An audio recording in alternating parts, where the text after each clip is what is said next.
PDF के लिए Telegram join करें। डिक्टेशन स्टार्ट होगा 5 सेकंड के बाद।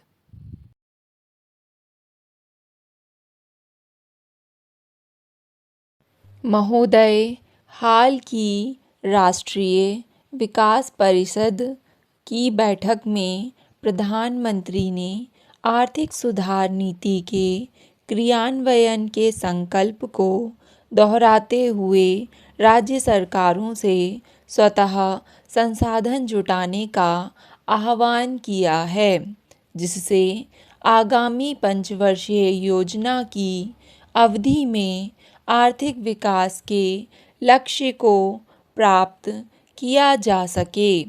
राज्य सरकारों से राजकोषीय अनुशासन का पालन करने व आत्मनिर्भर बनने की भी अपेक्षा की गई है।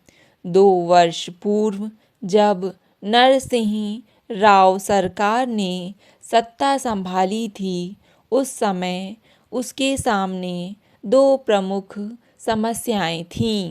पहली समस्या लगभग खाली हो चुका विदेशी मुद्रा भंडार व दूसरी समस्या निरंतर बढ़ता हुआ राजकोषीय घाटा। 1980 के दशक में आधुनिकीकरण और नई जीवन शैली अपनाने और वर्तमान शताब्दी में खुशहाली के नारे के साथ अपनाई गई नीतियों ने देश को दिवालियेपन के कगार पर ला खड़ा किया था।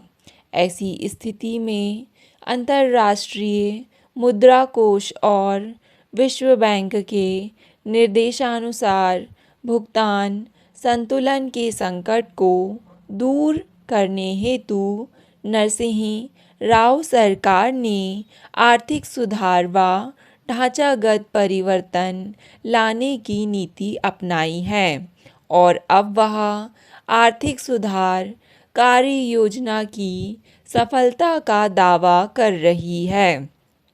प्रश्न उठता है कि क्या नई आर्थिक सुधार कार्य योजना भारतीय अर्थव्यवस्था की दीर्घकालिक आवश्यकताओं और आर्थिक विकास के उद्देश्यों की पूर्ति में सहायक हुई है? निश्चय ही यह विवाद का विषय है।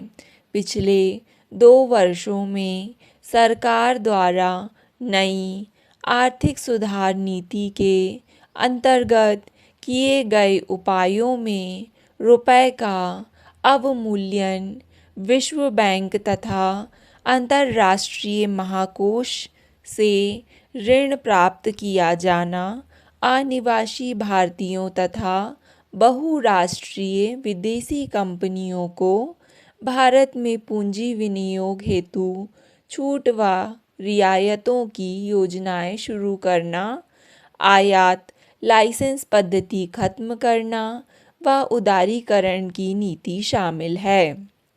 निसंदेह अंतर्राष्ट्रीय मुद्रा कोष व उन्नत देशों ने आर्थिक सुधार कार्य योजना में हुई प्रगति की सराहना की है।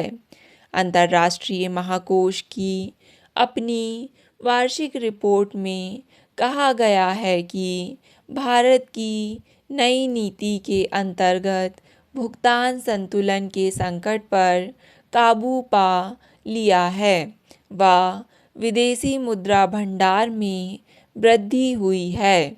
मुद्रास्फीति की दर दहाई के स्थान पर 1 अंक में रह गई है व आर्थिक विकास की दर बढ़ने लगी है। उद्योगों पर नियंत्रण हटा लेने, उदारीकरण की नीति व विदेशी कंपनियों को पूंजी निवेश के लिए प्रोत्साहन देने से भारतीय अर्थव्यवस्था में सुधार लाने में प्रगति हुई है। निजी क्षेत्र के उद्योगपति भी सार्वजनिक क्षेत्र के मुकाबले निजीकरण को महत्व देने के कारण इस आर्थिक सुधार कार्य योजना की प्रगति में स्वीकारते हैं। आर्थिक सुधार कार्य योजना की सफलता का मूल्यांकन दीर्घकालिक राष्ट्रीय उद्देश्यों की पूर्ति के संदर्भ में ही किया जा सकता है। इन लक्ष्यों में शामिल भारतीय राष्ट्रीय कांग्रेस के 1921 के कराची अधिवेशन में स्वीकृत प्रस्ताव भी शामिल है, जिसमें कहा गया था कि जनसाधारण के शोषण को खत्म करने के लिए राजनीतिक स्वतंत्रता के साथ आर्थिक स्वतंत्रता भी आवश्यक है। महोदय पंडित जवाहर लाल नेहरू की परिकल्पना के अनुसार आर्थिक विकास के साथ सामाजिक न्याय, कृषि को उन्नत बनाना व औद्योगिक विकास के लिए बुनियादी ढांचा तैयार करना, रोजगार के पर्याप्त अवसर उत्पन्न करना, गरीबी उन्मूलन व विषमताएं कम करना व आत्मनिर्भरता के उद्देश्य भी योजनाओं में रखे गए। उपरोक्त लक्ष्यों की प्राप्ति के लिए आर्थिक सुधार कार्य योजना से किस सीमा तक मार्ग प्रशस्त हुआ है, इसका आकलन करना उचित होगा। वर्तमान योजना में विकास की दर 5.6% तय की गई थी। 5.6% विकास दर की प्राप्ति संसाधन जुटाने, राजकोषीय नीति में आमूल परिवर्तन लाने, निर्यात व्यापार बढ़ाने व मुद्रास्फीति पर नियंत्रण रखने पर निर्भर करती है। भारतीय रिजर्व बैंक की वार्षिक रिपोर्ट में स्पष्ट है कि विकास की दर में बढ़ोतरी हुई है। 1998-99 में सकल घरेलू उत्पादन की वास्तविक वृद्धि दर 4.2% रही, जबकि 1997-98 में यह सिर्फ 1.2% थी। सकल घरेलू उत्पादन में वृद्धि कृषि उत्पादन में वृद्धि का ही परिणाम है। वर्तमान सरकार द्वारा नई औद्योगिक नीति शुरू किए जाने के बावजूद औद्योगिक उत्पादन में वृद्धि की दर कम ही रही है। कारण नई आर्थिक सुधार कार्य योजना के अंतर्गत उद्योगों को सुविधाएं और रियायतें तो दी गईं, लेकिन उत्पादन की कीमतें कम करके आम लोगों तक उनका लाभ नहीं पहुंचाया गया। आयात की सुविधा और सीमा शुल्क में कमी से जो लाभ हुआ है वह उद्योग को हुआ है। परिणाम स्वरूप इस सुधार कार्य योजना से अमीर ज़्यादा अमीर और गरीब ज़्यादा गरीब हो रहा है। आज आवश्यकता इस बात की है कि उद्योगों को दी गई सुविधाओं या रियायतों के साथ भावों में न्याय संगत कमी भी सरकार यथासमय तय करे और ऐसे मानदंड उद्योगों के लिए लागू करे जिनसे आम लोगों में आर्थिक सुधार नीति से असंतोष उत्पन्न न हो सके।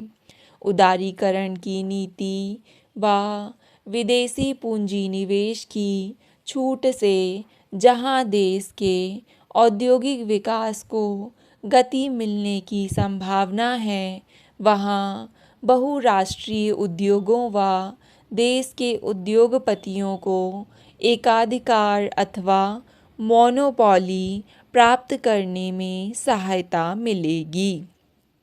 सार्वजनिक क्षेत्र के रुग्ण उद्योग बंद हो जाने व देश के लघु उद्योग प्रतिस्पर्धा में न टिक पाने की स्थिति में आ सकते हैं। सार्वजनिक क्षेत्र और निजी क्षेत्र दोनों की देश के आर्थिक विकास में अपनी अपनी भूमिका है, लेकिन नई आर्थिक सुधार नीति में निजीकरण को बढ़ावा दिया जा रहा है। निजी क्षेत्र पूर्णतया बाजार व्यवस्था के अनुरूप संचालित होता है और इससे उन्हीं क्षेत्रकों को बढ़ावा देना होगा जिनमें रोजगार के अवसर बढ़ सकें तथा उपभोक्ता वस्तुओं का अधिक उत्पादन हो सके। ऐसा करने से देश के उपभोक्ताओं को राहत मिलेगी और वे अपने को लाभान्वित अनुभव करेंगे और इससे मुद्रास्फीति और बेरोजगारी दोनों समस्याओं को हल करने में सहायता मिलेगी। आर्थिक सुधार के उपायों का संबंध जहाँ तक अर्थव्यवस्था के बाह्य पक्ष से है, वह उचित ठहराया जा सकता है। स्टॉप। डिक्टेशन पसंद आए तो वीडियो को लाइक तथा चैनल को सब्सक्राइब ज़रूर करें।